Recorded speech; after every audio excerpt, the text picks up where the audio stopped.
నమస్తే, నేను మీ సతీష్. ఎన్నికల పోలింగ్కి ఒక్క రోజు ముందు అధికారులు ఆంధ్రప్రదేశ్లో జగన్మోహన్ రెడ్డికి షాక్ ఇవ్వబోతా ఉన్నారు అనేటువంటి ఒక చర్చ అయితే ప్రస్తుతం ఆంధ్రప్రదేశ్ రాజకీయ వర్గాల్లో విస్తృతంగా జరుగుతోంది. మరి ఈ రకమైనటువంటి చర్చకు కారణం ఏమిటి అనేటువంటి అంశాలు మనతో విశ్లేషించేందుకు తెలుగుదేశం పార్టీ రాష్ట్ర అధికార ప్రతినిధి వంశీకృష్ణ గారు ఉన్నారు. సార్ నమస్తే. ముఖ్యంగా ఈ రోజున మొదటి నుంచి జగన్మోహన్ రెడ్డికి ఒక విధంగా చెప్పాలి అంటే తొత్తులుగా వ్యవహరించినటువంటి అధికారులంతా కూడా ఈ రోజున తోక ముడుస్తూ ఉన్నారు అనేటువంటి ఒక చర్చ అయితే జరుగుతుంది. దీనిపైన మీ అబ్జర్వేషన్స్ ఏంటి?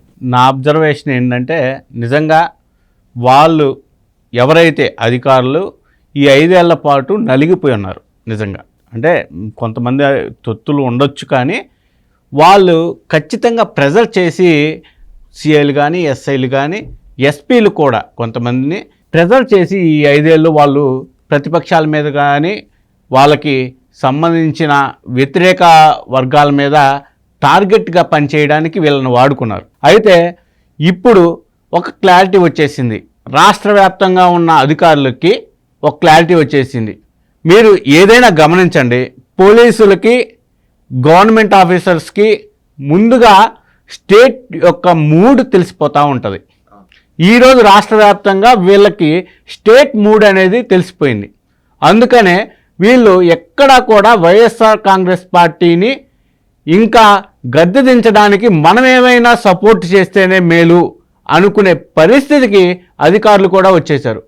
ఈ 5 ఏళ్ల పాటు వాళ్ళకి మనం చూస్తూ ఉన్నాం, అధికారంలో ఉన్నప్పుడు వీళ్ళని ఎలా ఇబ్బంది పెట్టారో మనం ప్రతి ఒక్కటి గమనిస్తూనే ఉన్నాం. ఈరోజు రాష్ట్ర వ్యాప్తంగా వాళ్ళు బాధితులు వాళ్ళు నిజంగా చెప్పాలంటే.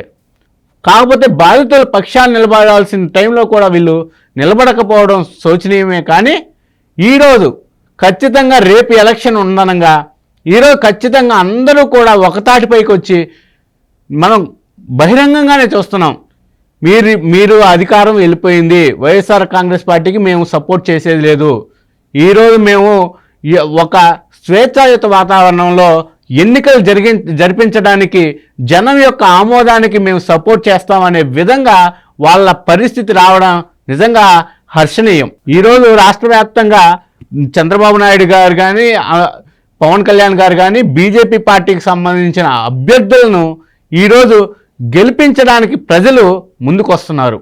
అయితే వాళ్ళు ముందుకొస్తున్న వాళ్ళని అడ్డుకునేందుకు వైసీపీ రౌడీ మూకలు ఇంకా కూడా రాజారెడ్డి రాజ్యాంగమే అమలు చేద్దామనే ఉద్దేశంతో వాళ్ళు ఉండగా వాళ్ళని ఖచ్చితంగా అంబేద్కర్ రాజ్యాంగం ప్రకారం కాపాడడానికి ప్రతి అధికారి ముందుకు రావాల్సిన అవసరం కూడా ఉంది.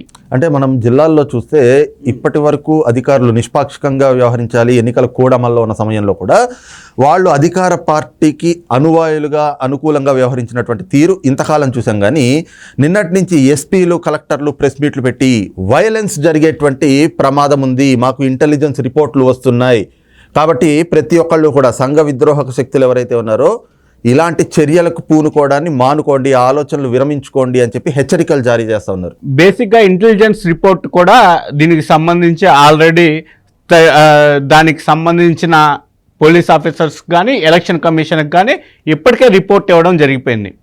రాష్ట్ర వ్యాప్తంగా అలజడులు సృష్టించి పోలింగ్ శాతాన్ని తగ్గించాలనేది వైసీపీ కుట్ర.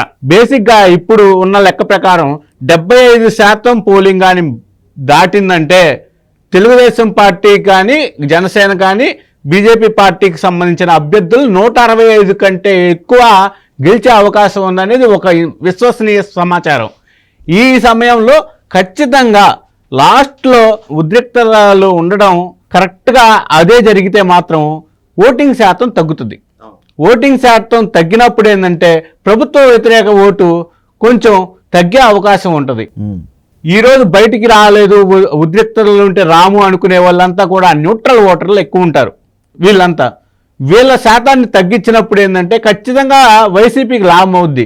అందుకని ఏం చేయాలనుకుంటున్నానంటే ఉదయం 7 గంటలకు పోలింగ్ స్టార్ట్ అయితే ఖచ్చితంగా 9-10 తర్వాత రాష్ట్ర వ్యాప్తంగా అలజడులు చేయాలని చెప్పి ఒక ప్రత్యేక బృందాల్ని, రౌడీ మూకల్ని ప్రతి నియోజకవర్గంలోనూ సెటప్ చేసుకున్నారని మనకు తెలుస్తూ ఉంది.